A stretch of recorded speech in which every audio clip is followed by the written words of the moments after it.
Afterward, the Kremlin calls a sensational address to the nation that will change the fate of Russia. Putin was excusing himself for the shame he brought onto the nation for as long as 6 minutes, only 6 minutes, for 25 years of usurped and limited power, violated constitution, desecrated past, twisted present and civil war-like future. Good afternoon, this is Henry Keane on the UATV state channel, bringing the hard truth in easy terms for the whole free world directly from Ukraine. We don't know what Richard Wagner, German composer, would have said about PMC Wagner in general and Prigozhin's coup in particular, but at least he could have kept silent about it. Putin can't, because Prigozhin forced him to speak out as the terrified Russian nation expected Tsar to save them from what is looming on the horizon, a civil war. I thank those soldiers and commanders of the Wagner Group who made the only right decision. They did not turn to fratricidal bloodshed. They stopped at the last line.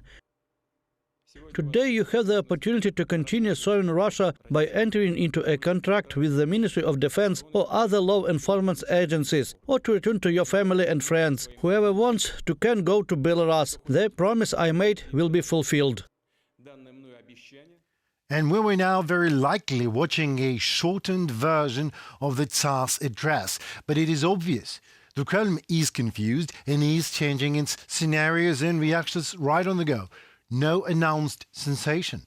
Only a pardon for those who wanted to make a coup did. The same explanations and excuses that were voiced before. No civil war escape plan that Russians were waiting for.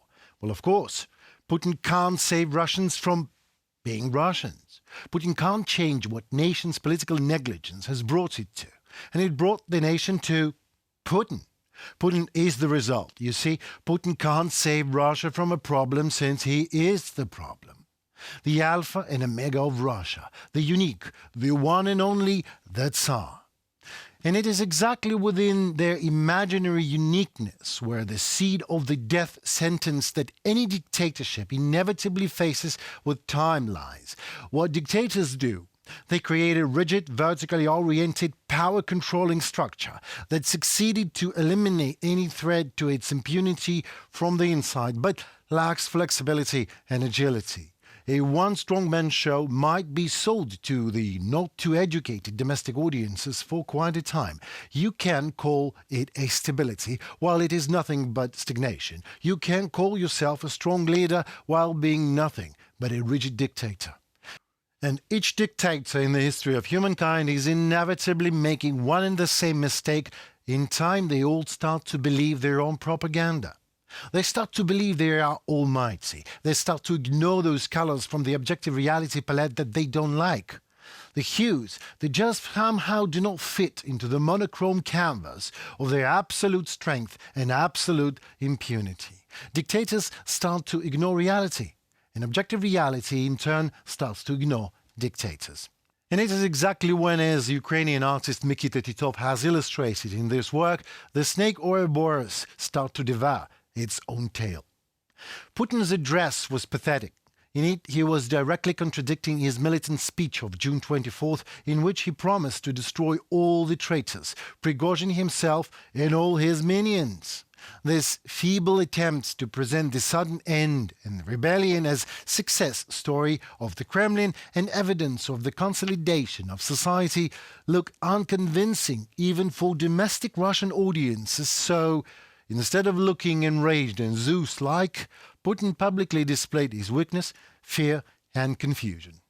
Since in the kingdom of any dictator his infallible power is dogma, taboo, and absolute, this Putin's personal disgrace may cost him a throne. Well, will cost, because it is now only the matter of when.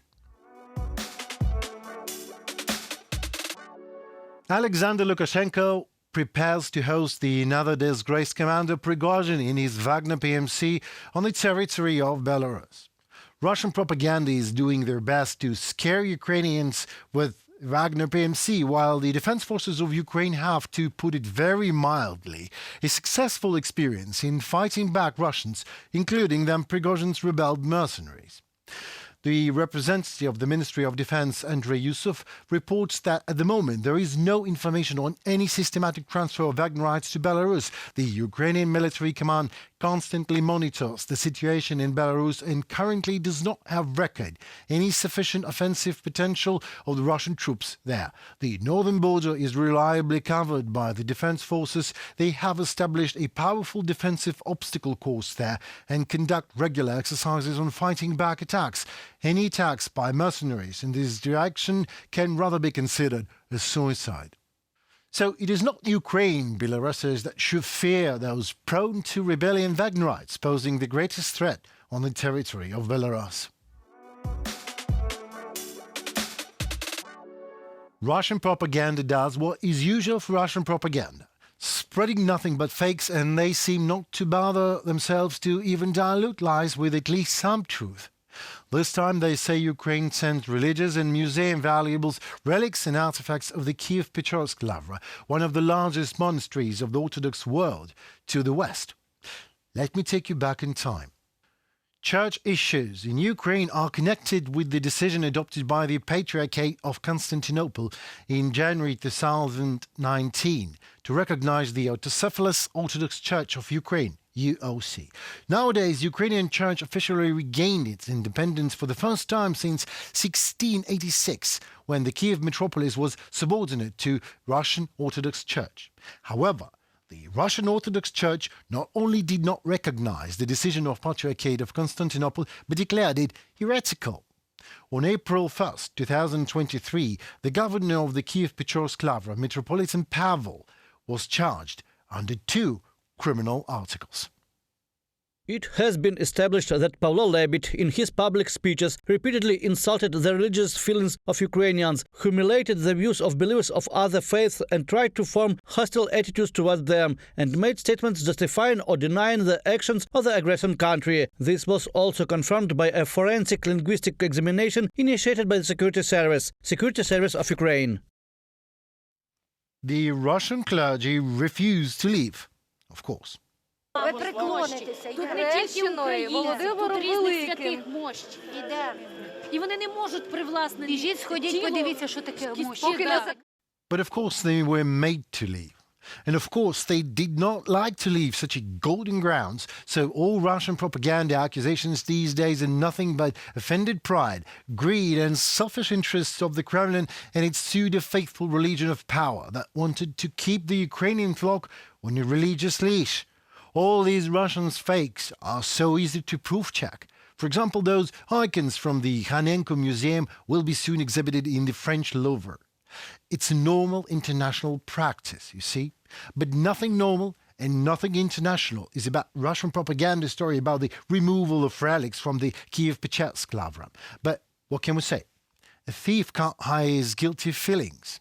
What Moscow does now is reflecting their own crimes, since they are robbing the occupied Ukrainian museums and religious facilities on a scale that is the largest since the end of the World War II. The Ukrainian state and special services of our country can ensure Russians all the sacred relics that were stolen by Moscow patriarchates from Ukrainian churches will be brought back. What Russia really wants with all these fakes and rumors of sending religious relics to the Vatican or elsewhere, it seeks to incite religious hatred towards Ukrainians and between Ukrainians. This is very Russian way, you see, to incite war, hatred and deterioration of anything they touch. We say, get the hell out of Ukraine, Moscow Patriarchate, or stay and get right in hell, directly. It was Henry Keane on UATV State Channel, bringing the hard truth in easy terms for the whole free world directly from Ukraine. Like, subscribe and comment. Let us know what you think on the matter we discuss and why your opinion matters to us. Take care and stay tuned for more. See you.